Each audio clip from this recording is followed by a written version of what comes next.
वागड़ की राजनीति में बड़ा भूचाल, मालविया की कांग्रेस में आने के ऐलान से बदले सियासी समीकरण।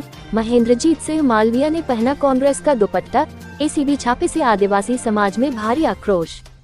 पूर्व कैबिनेट मंत्री महेंद्रजीत सिंह मालविया बोले, पार्टी छोड़ते ही बदले की भावना से करवाई गई रेड, लेकिन मैं डरने वाला नहीं।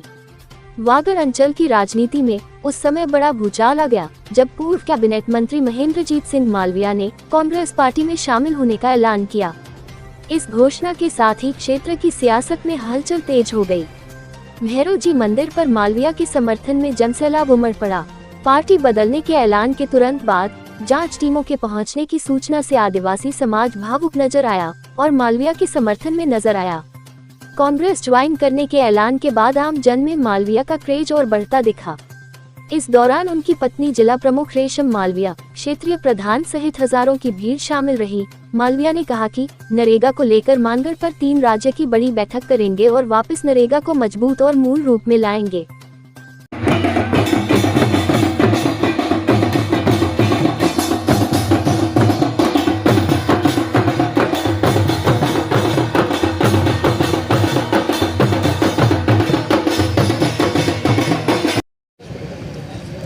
साफ जाहिर हो रहा है कि जब मैं 23 महीने तक भारतीय जनता पार्टी के अंदर था तब तो महेंद्र मालविया बढ़िया था और अपने आप में ये कह रहा था कि आने वाले समय में भारतीय जनता पार्टी का उदयपुर डिवीज़न का नेता होगा।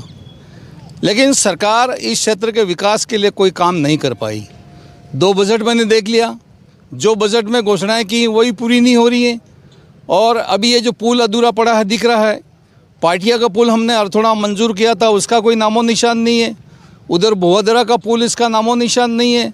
सड़कें यहाँ पे टूटी हुई हैं, किसान को खाद नहीं मिल रहा है।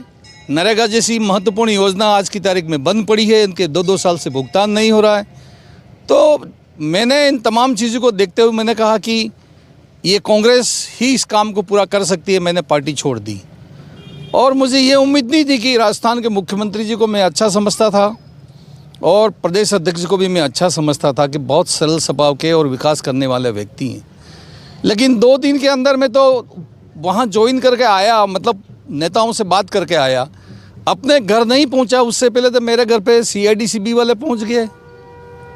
घर पे रात की 12 बजे पहुँचते हैं, 2 बजे तक घर वालों को परेशान करते हैं, बच्चों को डराते हैं, पत्नी को डराया। और फिर कल दिन भर कभी तो वो बागीदरा पंप पे जा रहे हैं, कभी कणिजरा पंप पे जा रहे हैं। बेटे का केसर प्लांट है वहाँ चले गए, लेकिन जहाँ इसकी कोई बात नहीं है।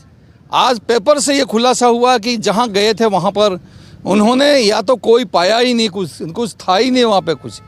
और मैं पंप का मालिक तो मैं हूँ, बेटा तो है नहीं। और 40 साल से मैं राजनीति कर रहा हूँ, मेरे मन में कभी भी कोई दुर्भावना आज तक नहीं आई है। और पेट्रोल पंप के अंदर तो मैं कभी जाता हूँ कभी नहीं जाता हूँ। आजकल तमाम चीज़ ऑनलाइन है, यहाँ तक कि हमारा कमीशन का पैसा आता है वो चेक से आता है, वो भी ऑनलाइन आता है। तो किस तरह से इस पेट्रोल पंप के ऊपर भ्रष्टाचार हो गई, मुझे कोई समझ में नहीं आई बात। और इसलिए मैं ये बात कह सकता हूँ कि भारतीय जनता पार्टी ये दुर्भावना से इस कार्रवाई को कर रही है, इस इलाके की जनता के साथ में खिलवाड़ कर रही है, ये मैं इस वक्त कभी कह सकता हूँ। देखो, हमारे रंधावा साहब इंचार्ज जनरल सेक्रेटरी आदरणीय डोटासरा साहब, आदरणीय हमारे जूली जी, अशोक गहलोत साहब, CP जोशी जी और पार्टी के तमाम नेता, इन्होंने अपना प्रस्ताव, मेरा ऐसा मानना है कि अखिल भारतीय कांग्रेस कमेटी को भेज दिया है। जब भी वहाँ से मेरे लिए हरी झंडी आएगी, सैकड़ों हजारों कार्यकर्ताओं के साथ के अंदर कांग्रेस पार्टी के अंदर प्रवेश करूँगा। और अभी भी मैंने ऐलान किया है, आने वाले समय में मात्र नरेगा जैसी योजनाओं को लेकर राजस्थान, गुजरात और मध्य प्रदेश के तमाम किसानों को लाखों की संख्या में मानगढ़ एकत्रित करेंगे और भारत सरकार को हिला के हम रख देंगे।